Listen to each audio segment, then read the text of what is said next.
Quero convidar você a abrir sua Bíblia na carta de Paulo aos Efésios, capítulo 1, dos versos 3 ao verso 6, para que nós possamos estar compartilhando esse texto. Hoje nós vamos falar sobre um assunto que é muito importante na vida daquele que crê em Jesus. Nós somos escolhidos de Deus e a gente precisa entender o significado disso. O que isso representa? O que ser escolhido de Deus tem a ver com as nossas atitudes, com a nossa postura de viver, com a nossa postura de olhar para este ano e olharmos com certeza, olharmos com confiança e olharmos com a coragem de enfrentar os desafios, porque ser escolhido de Deus tem a ver com tudo isso, e nós vamos entender por quê.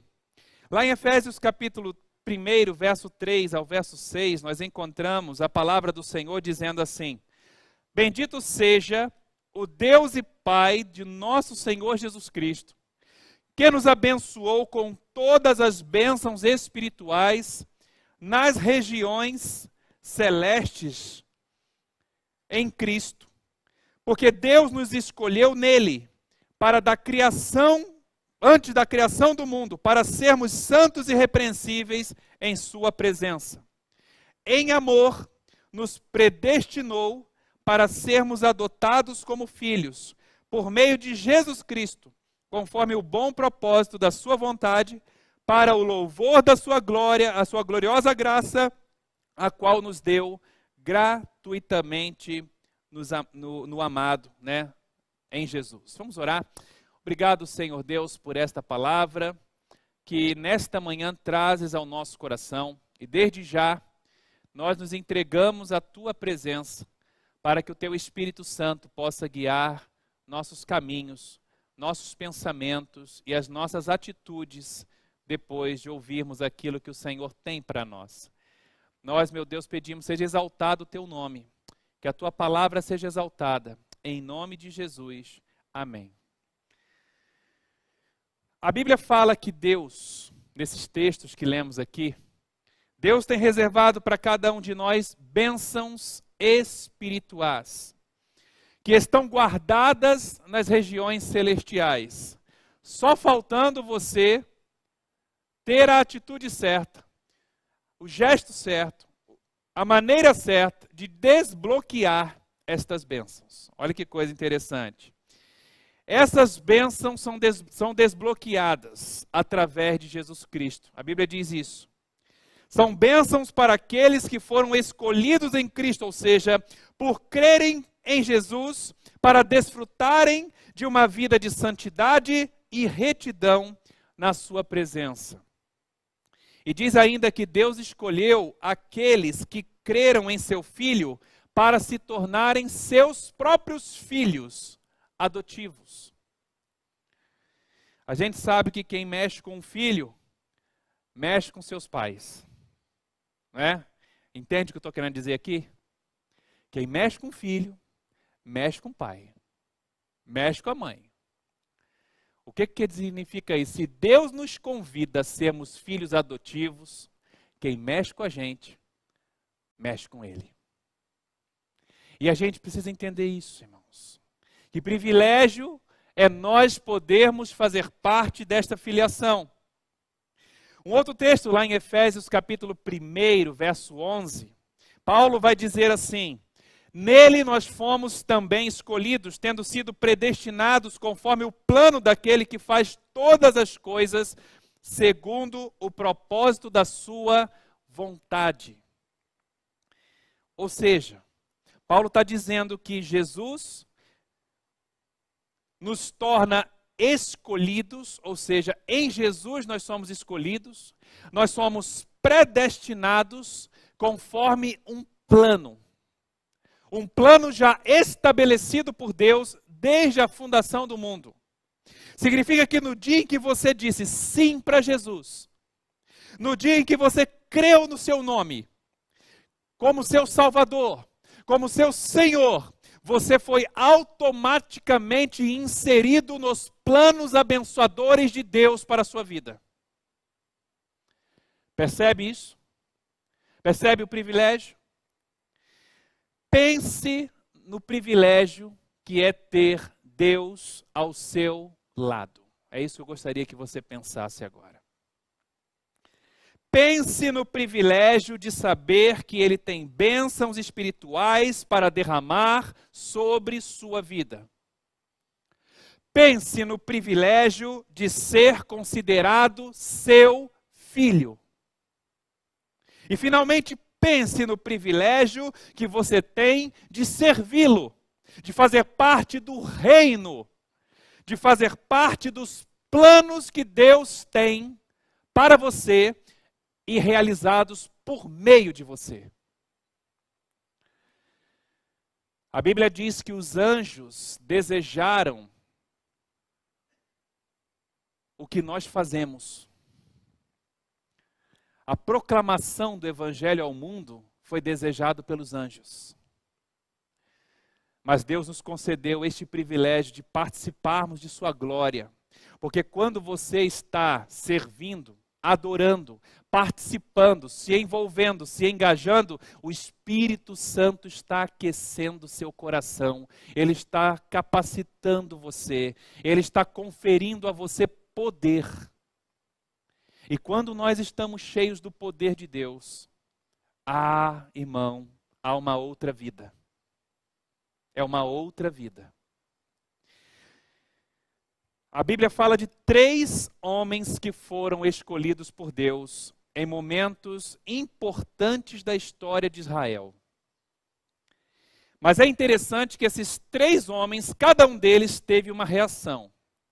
O primeiro deles, um profeta e sacerdote, se tornou porta-voz da mensagem de Deus a Israel. E ele julgava as questões do povo. O povo tinha algum problema, tinha alguma demanda, iam lá diante de Samuel, que foi esse profeta sacerdote. E ali Samuel, ele dava o juízo, né? Ele definia a causa, ele fazia os processos de julgamento das circunstâncias, das questões que demandavam-se entre o povo.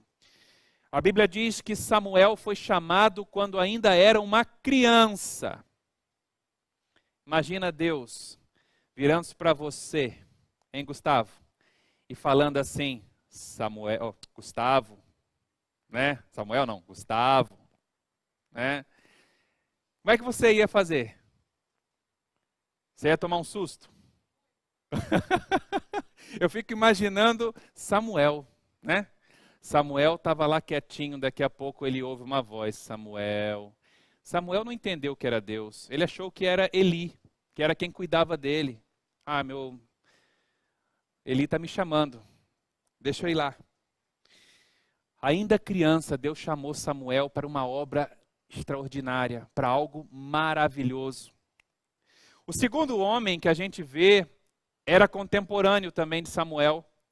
Era um homem rico, era um homem bonito, era um homem que as garotas iam ficar aí caidinhas por ele, né? Era um homem de aparência destacada, de postura destacada, era o mais alto entre o povo. A Bíblia diz que o mais alto de Israel batia no peito dele, né? Então ele era o mais alto. E esse foi o primeiro rei de Israel. Foi um rei cujo nome era Saul. E a história do seu chamado, da sua escolha, está lá em 1 Samuel, capítulo 9, no capítulo 10 também você encontra isso aí. E o terceiro? O terceiro também contemporâneo desses dois, Samuel e Saul. Nós temos alguém que era um pastor de ovelhas. Algumas traduções dizem que ele é ruivo, mas pode ser interpretado também como moreno, né? Era alguma coisa relacionada talvez ao sol, né? Porque ele ficava no sol, pastoreando ovelhas. E a gente sabe que o sol, ele dá uma clareada nos cabelos, né? Escurece a pele e assim vai, né? Então, se ele era moreno, cabelos ruivos, não sabia, de belos olhos, boa aparência, ele era, né, o mais novo dos seus irmãos, era o caçulinha. E ele se tornou um grande e talvez o maior rei de Israel. Seu nome era Davi. Está lá a sua história em 1 Samuel, capítulo 16. Mas as histórias desses três homens, que acontecem de modo assim quase que simultâneas, né, estão entrelaçadas, todos eles se conheciam, né, todos eles foram chamados pelo mesmo Deus, cada um deles reagiu de modo diferente ao seu chamado. E é justamente a reação desses homens ao privilégio que eles receberam, que lhes foi concedido por Deus, que possibilita a gente tirar para nós um aprendizado. E é sobre isso que eu queria falar, sobre o que é ser escolhido de Deus, mas falar sobre a questão do ser escolhido. Porque a primeira coisa que a gente vai ver, né, existem três tipos de escolhidos. E o primeiro dele é aquele escolhido que rejeita o privilégio. Sim, existe isso. Quando a Bíblia fala sobre ser escolhido ou predestinado, há uma confusão no entendimento a esse respeito. Calvinistas afirmam que isto quer dizer, né, ou seja, ser predestinado ou ser escolhido, quer dizer que Deus, em sua soberania, é quem decide soberanamente o destino de cada pessoa antes dela nascer. Ou seja, a pessoa não pode mudar seu destino, porque ele já nasceu com um destino pré-configurado. Deus definiu que uns serão crentes, outros serão ímpios. Esse é o pensamento base de calvinistas. Só que a Bíblia ela contradiz estes argumentos em diversas passagens. A começar de Adão e Eva. Quando Deus coloca lá no centro do jardim uma árvore que lhes permite fazer uma escolha. Vocês podem escolher obedecer ou podem escolher desobedecer. Está aqui o direito de vocês de fazerem uma escolha. Depois o próprio apóstolo Paulo, ele vai falar sobre esse tipo de ensino. E ele usa essas palavras, escolhido, predestinado, mas se você observar bem nas leituras que você fizer, essas palavras estão sempre associadas a Jesus. Elas estão sempre associadas, sempre que se fala de predestinado, escolhido, é conformes à imagem, ou em Jesus Cristo. Né? Então você vê que o texto bíblico está sempre associando a Jesus, ou seja, a nossa predestinação ou eleição acontece em Jesus. Como lemos no texto de Efésios que nós começamos este culto falando sobre ele. Ou seja, Deus, conforme vai dizer lá em 1 Pedro capítulo 1, verso 2, olha o que diz esse texto aqui, joga para mim por favor, 1 Pedro 1, 2, olha o que diz, achou aí? Só quero esperar para vocês acompanharem, olha, vai dizer assim que nós fomos escolhidos de acordo com o pré-conhecimento de Deus Pai, pela obra santificadora do Espírito, para a obediência a Jesus Cristo e a aspersão do seu sangue. Graças e paz sejam multiplicados. Então, Pedro está ali, né, no seu prólogo, né, naquele momento em que ele está iniciando, falando, né, com a igreja, ele está falando a maneira como nós somos escolhidos, a maneira como nós fomos eleitos, ou seja, Deus escolhe de acordo com o seu pré-conhecimento, ele conhece o coração dos homens, ele conhece os pensamentos humanos, ele conhece a caminhada de cada um de nós, ele sabe qual vai ser o seu caminho, ele sabe até onde você vai, né? E ele escolhe ou predestina todos aqueles que em Cristo Jesus, ou seja, aqueles que creem em seu Filho Jesus, Ele predestina para uma vida de santidade e uma vida de vida eterna. Então, na verdade, a questão é: o plano foi estabelecido em Jesus. Todo aquele que olhar para Jesus Cristo será salvo. É isso que a Bíblia está falando. Quando fala de predestinação, é que existe um plano sobre Jesus, um plano em Jesus.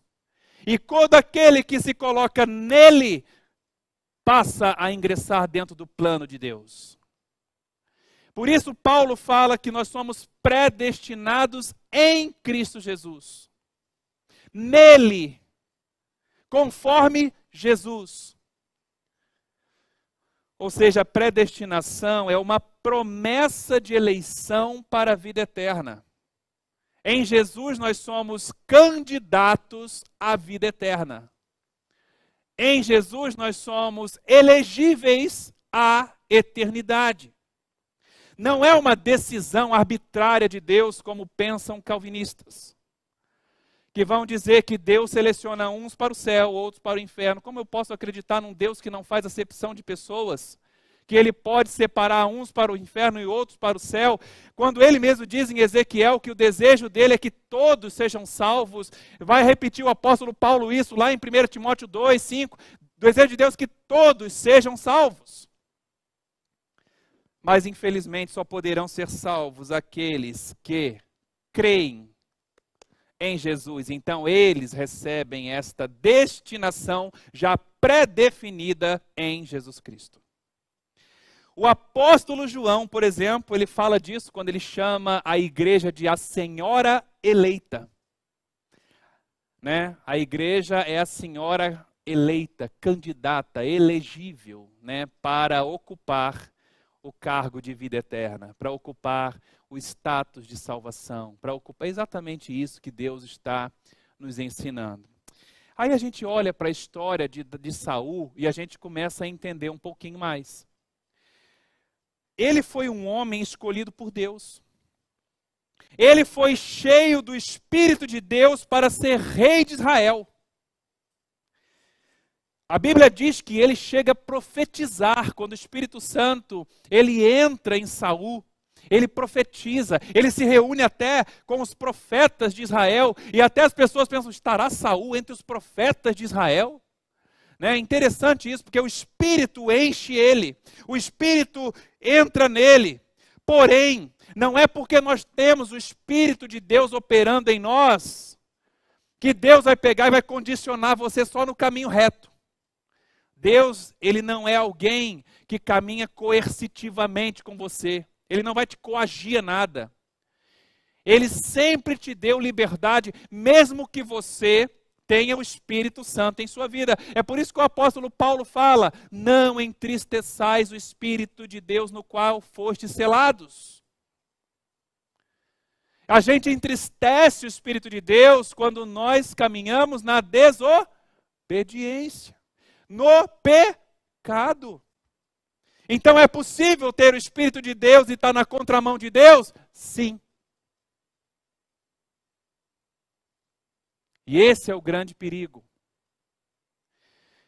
Nós olhamos para Saul e a gente vê exatamente esse homem, um homem escolhido, um homem cheio do Espírito para ser rei, porém ele foi desobediente aos mandamentos de Deus e por isso a sua coroa, a sua bênção foi retirada. Numa batalha contra os amalequitas, Deus ele ordenou a Saul que destruísse completamente aquele povo. A ordem era: destrua, não leve nada, não é para trazer nada para casa, taca fogo em tudo. Aquilo ali é para desaparecer. Era um juízo de Deus sobre o povo dos amalequitas, porque eles estavam vivendo uma situação de pecado terrível. E a Bíblia diz, que Deus ordenou que Saul destruísse aquele povo por causa do seu pecado e que não pusesse as mãos em nada. Mas Saul, ele permitiu aos seus soldados pegar bois, pegar ovelhas e ainda veio aquela desculpinha: não quer para sacrificar o Senhor. Eu me lembrei quando eu leio dessa história aqui, me lembrei que quando eu trabalhava no meu primeiro ministério, numa congregação lá em Badibacite, tiveram alguns irmãos, né, que naquele momento, né, eles participaram de uma situação que eu falei assim, olha, isso não está certo. Né? Não está certo. Eles começaram a participar de boca de urna. E eu falei assim, olha irmão, não faz isso. Porque você vai manchar a reputação da sua igreja. Se a polícia te pega, você vai ser preso. Porque você está violando a lei. E aí daqui a pouco, imagina lá no jornal saindo assim, olha, crentes da igreja batista são presos porque estavam fazendo campanha boca de urna. Aí teve uma pessoa que ela ficou muito brava comigo. E a desculpa que ela deu foi, pastor, eu estou ali para pegar aqueles R$ 50 para poder encaminhar meu filho na obra de missões. Aí eu falei assim, irmã, a igreja não vai ter prazer de investir nisso. Nós não vamos ter prazer de investir na vida do seu filho. Não faça isso, não precisa caminhar por caminhos injustos, errados, para você poder chegar a um propósito, a um objetivo. E eu olho para Saul e eu vejo isso, né? Ele, na verdade, ele não tinha que ter pego nada, mas ele cresceram os olhos ali, deixaram o povo pegar tudo o que poderia. Aí depois, quando Samuel apareceu, Samuel foi para sacrificar para o Senhor. Né? Foi para dar esta oferta. Está igual aquele irmão que joga na loteria. Pastor, né? Eu ganhei. Irmão, isso é pecado. Irmão, pastor, mas eu ia doar 10 milhões para a igreja. Aí o pastor, né, fica assim. Não pode, a gente não pode negociar com essas coisas não, irmãos. O que é errado é errado. Né?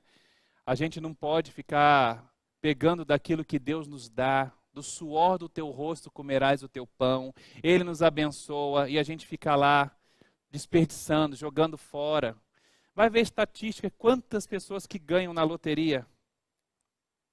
Vai ver essa estatística, até você ganhar, você já jogou seu dinheiro todo fora, está quase recebendo o prêmio do que você pagou. Não é? A gente tem que começar a pensar de maneira correta. Aí Deus, através de Samuel, falou uma coisa interessante. Ele falou assim, acaso tem o Senhor tanto prazer em holocaustos e em sacrifícios, quanto em que se obedeça a sua palavra? Pode jogar lá para eles lerem? Isso. A obediência é melhor do que o sacrifício. A submissão é melhor do que a gordura de carneiros, pois a rebeldia é como o pecado da feitiçaria, e a arrogância como o mal da idolatria. Assim como você rejeitou a palavra do Senhor, ele o rejeitou como rei. Foi assim que aconteceu com Saul. Ou seja, Deus não é Deus de barganha. Você não adianta tentar viver no pecado e depois tentar ir lá e a gente fazer uma barganhazinha com Deus, para que Deus, né, Ele me perdoe, Ele aceite o meu culto. Gente, não adianta. Se a gente não obedece a palavra, nós estamos sendo rebeldes. E foi o que aconteceu com Saul. Uma vida de pecado e desobediência é você rejeitar ao privilégio de ser escolhido de Deus. E é exatamente isso que a Bíblia chama de apostasia. Apostasia é rejeitar a bênção. Apostasia é você dizer não para o que Deus quer lhe dar. E eu espero que você não seja como Saul. Aí a gente tem um outro tipo de escolhido. Eu falei do primeiro escolhido, que é o escolhido que rejeita o privilégio. Mas o segundo tipo é o escolhido preso nas aparências das coisas. Sabe de quem estou falando? De um grande profeta.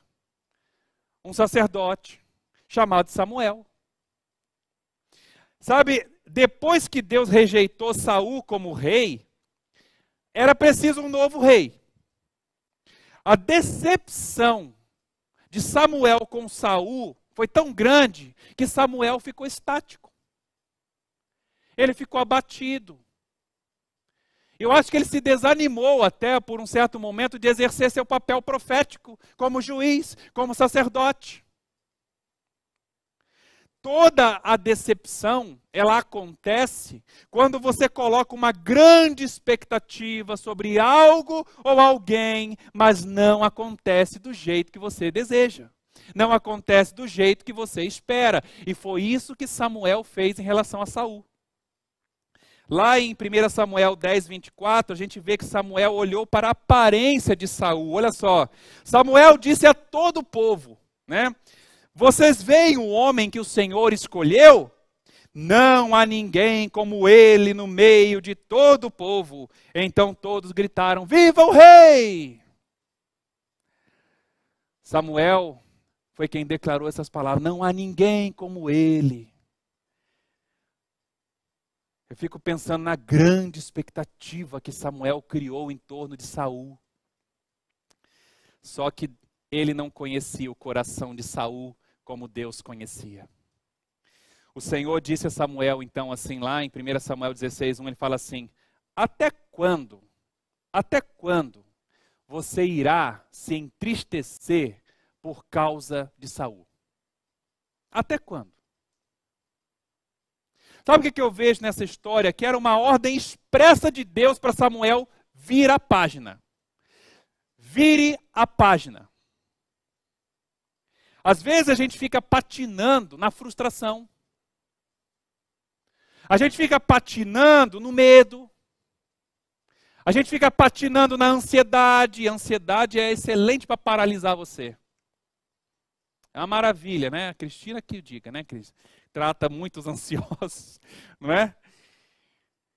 E a gente não consegue sair do lugar. Sabe, Deus está dizendo, vire a página. Recomece. Faz de novo. Sabe, quando Deus diz para você recomeçar, é para obedecer. Não é para você ficar nostálgico. Sabe, às vezes é muito difícil mesmo, você se esquecer de coisas que foram boas na sua vida.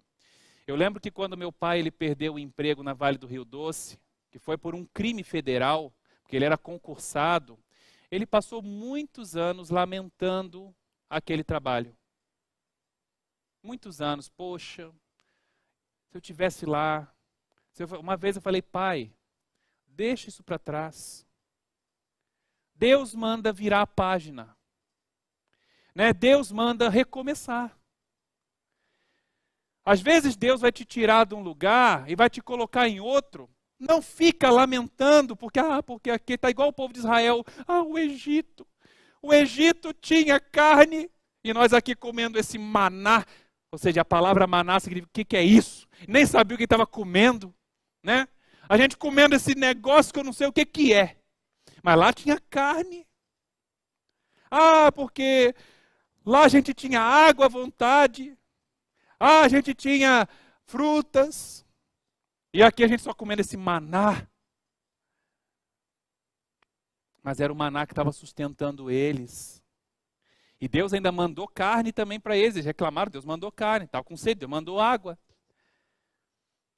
Só que ao mesmo tempo que eles se esquecem que naquele tempo eles estavam escravos.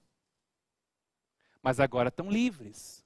E às vezes, meus amados, a gente fica lamentando por coisas tão pequenas e Deus querendo nos levar para coisas maiores e melhores. Percebem? Samuel estava travado em Saul. Mas tinha alguém melhor do que Saul. O próprio Deus vai falar, porque eu já tenho um homem segundo o meu coração. E a Bíblia fala, né, a gente observa isso aqui, né, que fugir desse negócio de aparência, de você ficar sofrendo com a aparência das coisas, não é tão fácil não. Samuel, ele não se libertou disso muito fácil. Deus diz para Samuel ir até Belém, para ungir o novo rei. Chegando lá, ele não sabe quem é esse novo rei. Ele sabe que ele tinha que chegar na casa de Jessé e ali ungir um dos filhos de Jessé. Mas Jessé tinha vários filhos. Mas o que acontece? Samuel, de novo, ele olha, primeira pessoa que ele chega lá e vê, encontra, é o filho mais velho de Jessé, Eliabe. Outro cara bom de pinta, né? Era uma pessoa que tinha um porte atlético. Alguém que você olhava, esse tem o perfil de rei. E Samuel falou, com certeza é esse que Deus escolheu. Aí Deus volta, Samuel, tu não aprendeu ainda não, né? Samuel, lá no verso 7 diz assim, não considere a sua aparência, nem a sua altura, porque eu o rejeitei. O Senhor não vê como o homem vê a aparência, mas o Senhor vê o coração. Deus diz que o homem vê a aparência das coisas. E por isso não entende perfeitamente o que acontece à sua volta. Irmãos, a gente está vivendo num tempo assim que a gente fala, meu Deus, essa Covid que não vai embora, né? Agora essa gripe, que mais que vai aparecer? E a gente começa a sofrer por causa da aparência das coisas. Irmãos, vocês sabem o que a Bíblia fala sobre o diabo? O que a Bíblia fala sobre o diabo? Que ele é o pai que ele pode se transformar em anjo de luz. Quem é ele? O mestre das aparências. O mestre dos disfarces. E o que ele quer fazer? Ele quer fazer você pensar. Você está perdido. Você está escravo disso. Você não vai conseguir se livrar mais disso. Você é um derrotado. Sabe, é exatamente isso que o diabo ele gosta. Ele gosta de coisas assim.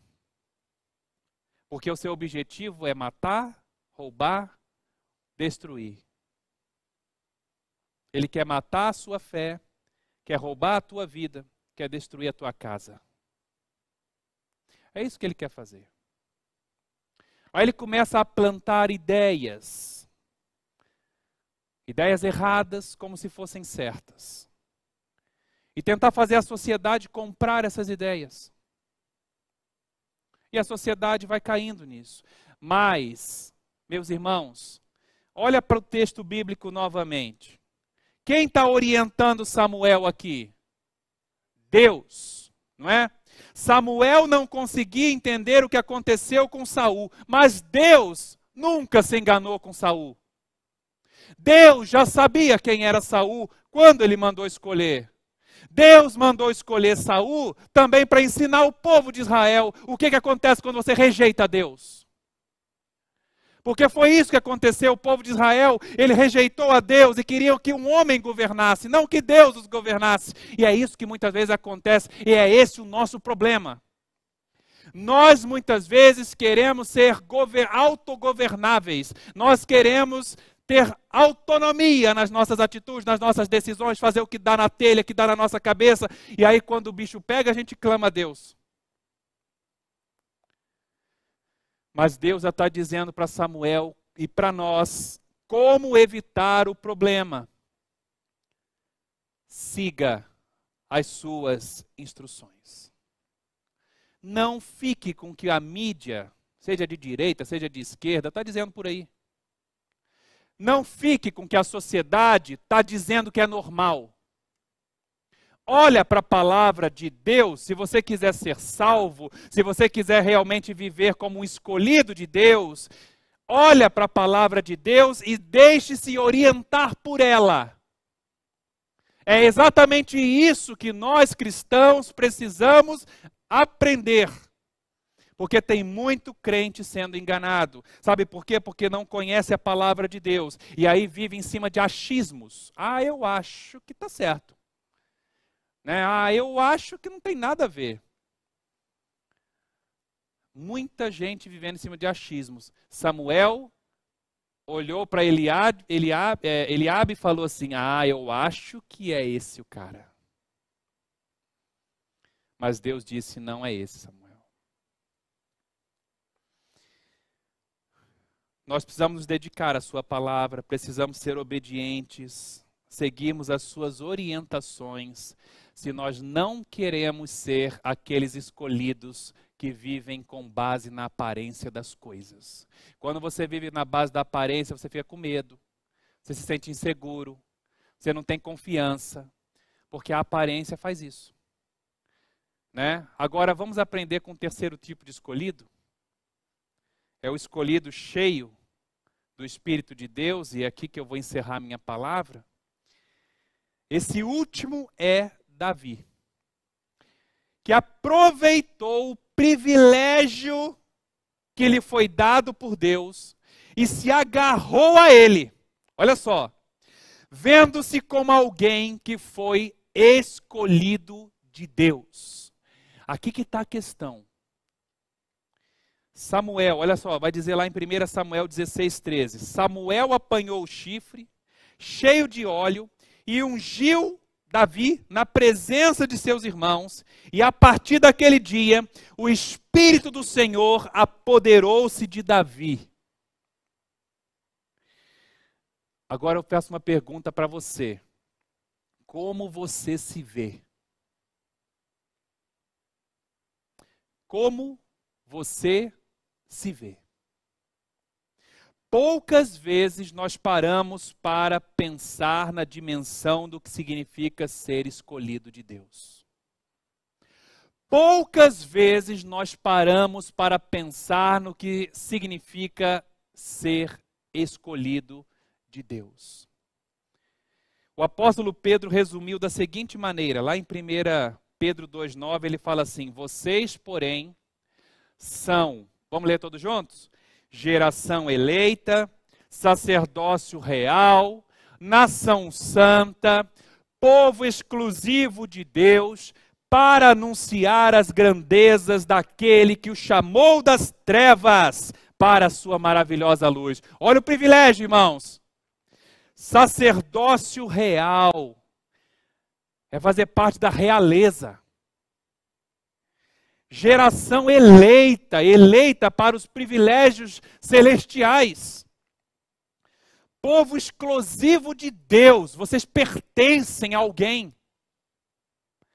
E não a qualquer um, mas ao maior ser de todo o universo. Para anunciar suas grandezas, grandezas essas daquele que te chamou das trevas. Vocês não pertencem mais às trevas, irmãos. Vocês fazem parte de uma geração feliz, que não está na escuridão, mas está na luz. Não deixe que a aparência das trevas ponha medo em vocês. Vocês são filhos da luz. Estão entendendo isso? Irmãos, Davi se via como escolhido. Ele não desprezou a presença do Espírito Santo na sua vida. Pelo contrário, o que ele fez? Ele se dedicou em amar a Deus. Ainda mais, se Saul desprezou a Deus, Davi se dedicou em amá-lo. Ele valoriza esse privilégio que quando ele caiu, ele valorizou tanto esse privilégio que quando ele caiu em pecado, ele chega a suplicar a Deus, e é uma das orações, irmãos, que me emociona. Ele diz assim: cria em mim um coração puro, ó Deus, e renova dentro de mim um espírito estável. Pode jogar lá na tela para o pessoal acompanhar? Olha só, vou ler de novo. Cria em mim um coração puro, ó Deus, e renova dentro de mim um espírito estável, ou seja, que não fica oscilando, né? Um espírito estável. Uma decisão de vida, uma postura de vida permanente, permanentemente fiel. É isso que Davi estava querendo. Não me expulses da tua presença, nem tires de mim o teu espírito. Ele entendia o quanto era importante a presença de Deus na sua vida. Devolve-me a alegria da tua salvação e sustenta-me com um espírito pronto a obedecer. Davi queria agradar a Deus. Davi, ele queria que a sua alegria fosse na presença de Deus. Quando ele pecou, foi essa oração que ele fez. Mas Saul, quando pecou, ele tentou dar desculpas. Ele não se arrependeu. Ele continuou vivendo sua vida de pecado, de desobediência. Foi esta visão de valor que possuía, por ser escolhido de Deus, que capacitou Davi a enfrentar um gigante de 2,90 m. Você já lidou com uma pessoa de 2,90 m? Acho que o mais alto hoje deve ter uns 2,10 m no máximo. Mas 2,90 m é o pé direito de uma casa, né? Então você imagina uma pessoa com 2,90 m, cuja aparência e a força era meio que semelhante do incrível Hulk. Porque, meu irmão, todo o exército de Israel se acovardou diante dele. Todo. Nem mesmo Saul, que era o maior, teve coragem de lutar contra Golias. Mas Davi se via como um escolhido de Deus. E por se ver como escolhido de Deus, ele mostra o seu poder. A Bíblia diz em 1 Samuel 17:45, Davi, porém, disse ao filisteu, você vem contra mim com espada, com lança, com dardos, mas eu vou contra você em nome do Senhor o Deus dos exércitos de Israel, a quem você desafiou. Quando você é escolhido de Deus, lembra que eu falei no início? O que eu falei no início? Que quem mexe com filho, mexe com pai. Não é isso? Golias não desafiou Davi. Golias desafiou quem? Deus. Sabe por que você tem medo? Sabe por que tem vergonha de mostrar sua fé? Sabe por que você se abate diante dos problemas? Sabe por que você desiste? Porque você ainda não se viu como um escolhido de Deus. Porque o momento em que você se vê como alguém que foi escolhido pelo Senhor, João vai dizer, no amor não há medo. Antes o perfeito amor lança fora todo medo. Quando eu começo a amar a Deus de todo o meu coração, eu começo a entender o que é ser filho. E aí eu não tenho mais medo. O medo vai embora. Isso explica porque a gente observa na Bíblia, e aqueles cristãos do passado, eles louvavam a Deus quando sofriam. Eles engrandeciam a Deus por passarem por perseguição. Quem faz isso hoje? A gente vê Estevão sendo apedrejado e ele diz, eu vejo os céus abertos e o Filho do Homem num trono. Recebe o meu espírito, Senhor. A gente vê os cristãos nas arenas, no Coliseu, e pregando o evangelho na fogueira. Sabe por quê? Porque eles se viam como escolhidos de Deus. Mas hoje, muitas vezes, a nossa fé está dissociada da prática. A nossa vida é só falácia. Eu digo que sou cristão, mas na prática não é isso que eu mostro.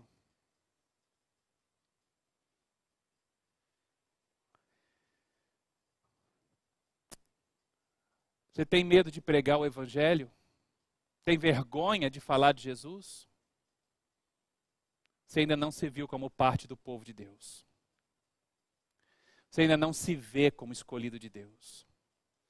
Porque a hora que você se vir como um escolhido de Deus, você vai mostrar para esse mundo que quem dá as regras é o reino de Deus e não é a sociedade. A hora que você se mostrar como escolhido de Deus, você não vai ficar titubeando entre ideologias, você vai afirmar a palavra de Deus. Porque você é porta-voz dessa palavra. Escolhido de Deus é assim, é igual Davi, você não está vindo contra mim, você está vindo contra o Senhor dos exércitos de Israel. E eu estou aqui representando Ele diante de você. Max Lucado sugere que quando Davi ele escolheu 5 pedras no riacho, e a Bíblia diz que ele pegou 5 pedras lisas, ele foi lá e escolheu. Davi não estava pensando em errar. Às vezes a gente olha esse texto e fala assim, ele está coletando 5 ali, porque se errar a primeira tem a segunda, se errar a segunda tem a terceira, se errar a terceira tem a quarta. Não, Davi não foi pensando em errar. Mas pela fé, Davi já estava se preparando para derrotar não apenas Golias, mas os seus outros 4 irmãos. Porque Golias tinha mais 4 irmãos gigantes. E pela fé, Davi já estava pronto para essas guerras. Porque ele não estava lutando por si mesmo, não era para sua glória, não é por suas vaidades, não era para poder se aparecer para o rei. Ele estava lutando pelo Deus de Israel. E qualquer que se levantasse contra o Deus de Israel ia tomar-lhe uma pedrada na testa. Era assim.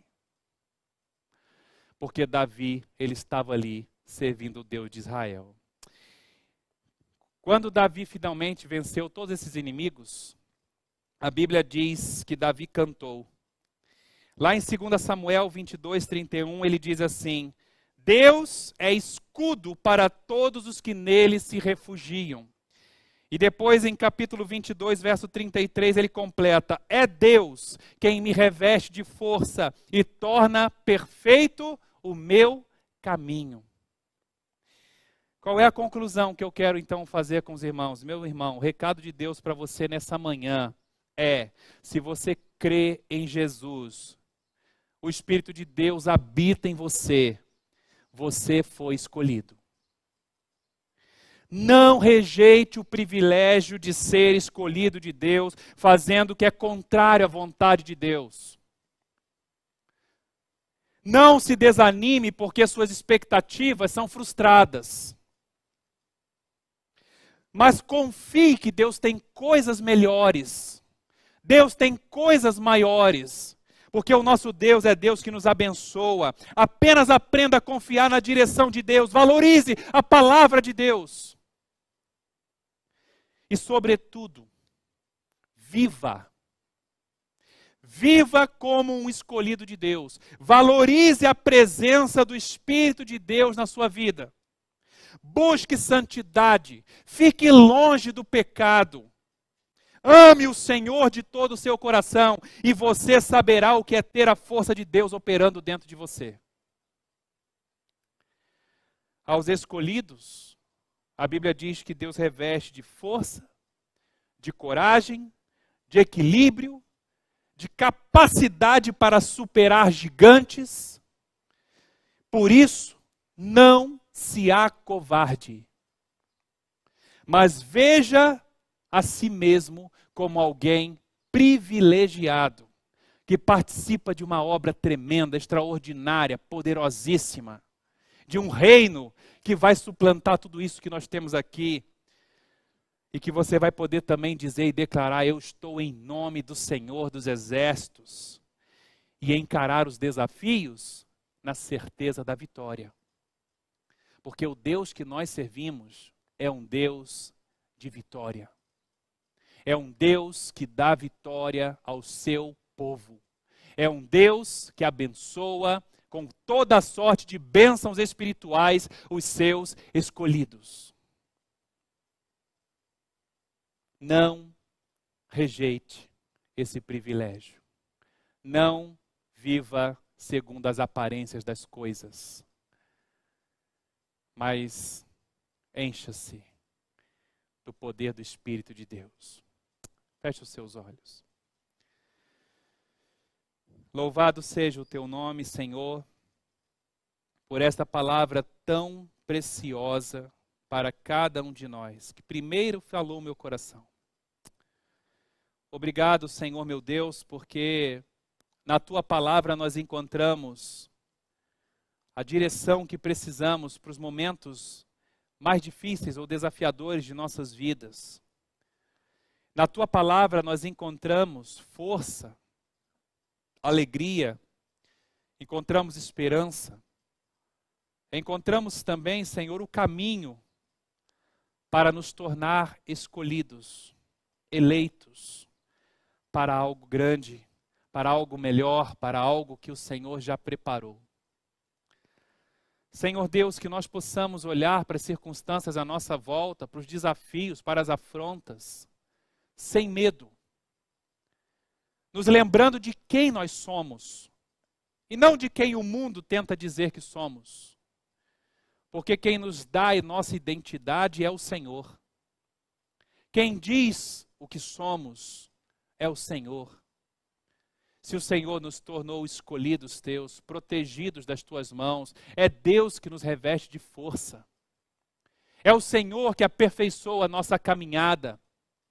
E é o Senhor que nos conduzirá para a glória eterna.